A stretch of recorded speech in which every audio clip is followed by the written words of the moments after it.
व्यापारी दरवेश के पास आया और बड़े ही अदब से अर्ज करने लगा, हुजूर, मैं ऐसा क्या खरीदूं जिससे मुझे बहुत ज्यादा मुनाफा हो। दरवेश मुस्कुराए और बोले, काला कपड़ा खरीद लो। व्यापारी ने सिर झुकाकर शुक्रिया अदा किया और फौरन वापस जाकर पूरे इलाके से सारा काला कपड़ा खरीद लिया। कुछ ही दिनों बाद देश के बादशाह का इंतकाल हो गया। पूरे शहर में मातम छा गया और काले कपड़े की मांग बहुत बढ़ गई। क्योंकि सारा काला कपड़ा अब उसी व्यापारी के पास था, उसने मनचाहे दामों पर बेचा और बहुत अमीर हो गया। कुछ समय बाद वही व्यापारी फिर दरवेश के पास आया, मगर इस बार वो घोड़े से नीचे नहीं उतरा और घमंड भरे लहजे में बोला, ओ पागल, अब बता इस बार क्या खरीदूं। दरवेश ने शांत स्वर में जवाब दिया, तरबूज खरीद लो। व्यापारी ने तुरंत लौटकर अपनी सारी दौलत तरबूजों में लगा दी, मगर कुछ ही समय में वो सारे तरबूज सड़ गए, न बेचने लायक रहे न संभालने लायक। सारी दौलत डूब गई और वो फिर से कंगाल हो गया। निराशा और गुस्से से भरकर वो फिर दरवेश के पास आया और चिल्लाकर बोला, ये आपने मेरे साथ क्या किया, मैं तो बर्बाद हो गया। दरवेश ने नरम मुस्कान के साथ कहा, ये मैंने नहीं किया, ये तुम्हारे लहजे और व्यवहार ने किया। जब तुम अदब से आए तुम्हें दौलत मिली और जब तुम घमंड से आए तुम खाली हाथ लौटे।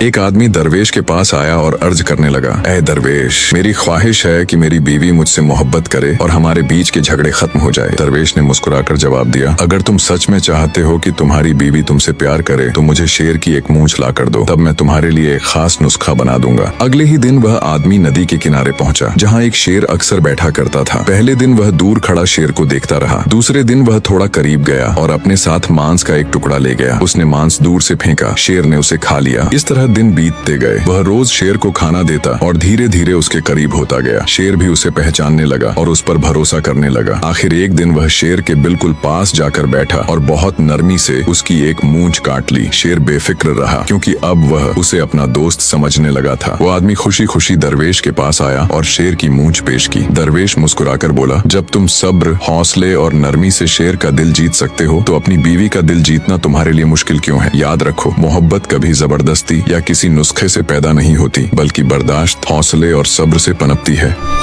एक दिन हजरत सुलेमान अलैहिस्सलाम एक बाग से गुजर रहे थे कि एक चींटी ने उन्हें सलाम किया। सुलेमान अलैहिस्सलाम ने सलाम का जवाब दिया और पूछा, ऐ चींटी, तुम हमेशा जमीन पर दौड़ती क्यों रहती हो। चींटी ने कहा, जिंदगी मेहनत का नाम है, जो रुकेगा वो पीछे रह जाएगा, इसीलिए मैं मुसलसल काम में लगी रहती हूँ। सुलेमान अलैहिस्सलाम ने पूछा, तुम इतनी छोटी हो फिर भी तुम्हें किसी चीज का खौफ नहीं होता। चींटी बोली, मेरा भरोसा अल्लाह पर है, अगर वो चाहे तो मुझे पहाड़ से बचा ले और अगर चाहे तो एक कतरा पानी में बहा दे। फिर उन्होंने पूछा, तुम इतनी मेहनत क्यों करती हो जबकि तुम्हारी उम्र बहुत कम होती है। चींटी ने कहा, उम्र की नहीं, अमल की अहमियत होती है। अगर जिंदगी मुख्तसर भी हो लेकिन मेहनत और नेकी में गुजरे तो यही असल कामयाबी है। सुलेमान अलैहिस्सलाम ने आखिर में पूछा, जब तुम दूसरों से बात करती हो तो क्या कहती हो। चींटी ने जवाब दिया, मैं कहती हूँ, ऐ इंसानों, गरूर न करो, ताकत और दौलत सब खत्म हो जाएगी, असल चीज नेकी और ईमान है।